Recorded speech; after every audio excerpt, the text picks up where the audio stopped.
Hello everyone, nandito na naman tayo sa panibagong video. Yan, siya nga pala yan yung anak ko. Dadalo kami ngayon sa Station of the Cross dito sa may Pasay City.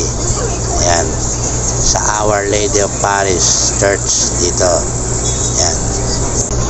Yan, lilibutin natin Station of the Cross dito sa may Pasay City. Yan, dito tayo sa barangay, bawat barangay. Yan, magmimisa konti. Yan, Station of the Cross. Kasama namin yung mahal na Nazareno.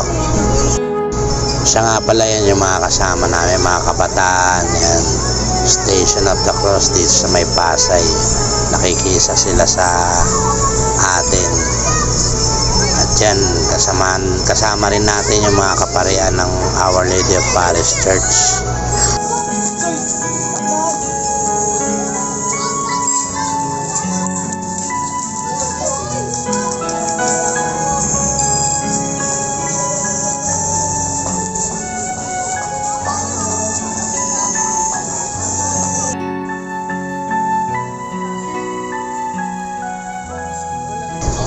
Yan yung mga kasama namin, yan, mga nakikisa sa pagdalo ng Station of the Cross dito sa may Pasay City.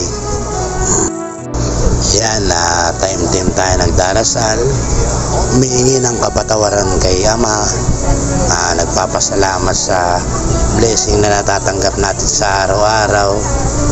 Yan mga dalangin at dasal natin para sa Kanya.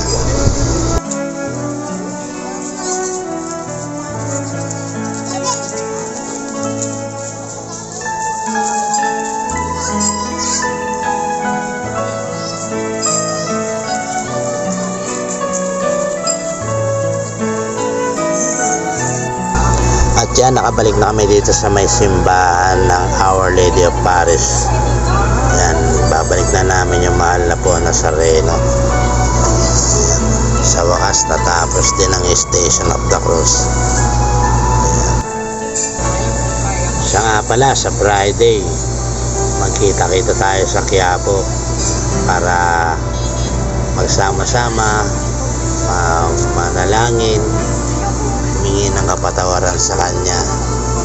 Yan, sasalang tayo sa Quiapo sa Friday.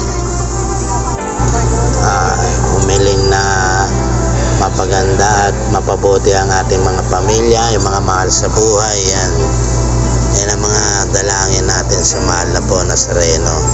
At ingatan niya tayo araw-araw sa ating mga kanya-kanyang trabaho, di ba? So hanggang dito na lang ang ating video. Yan. At yan ang mga nangyari ng Station of the Cross dito sa may Our Lady of Paris.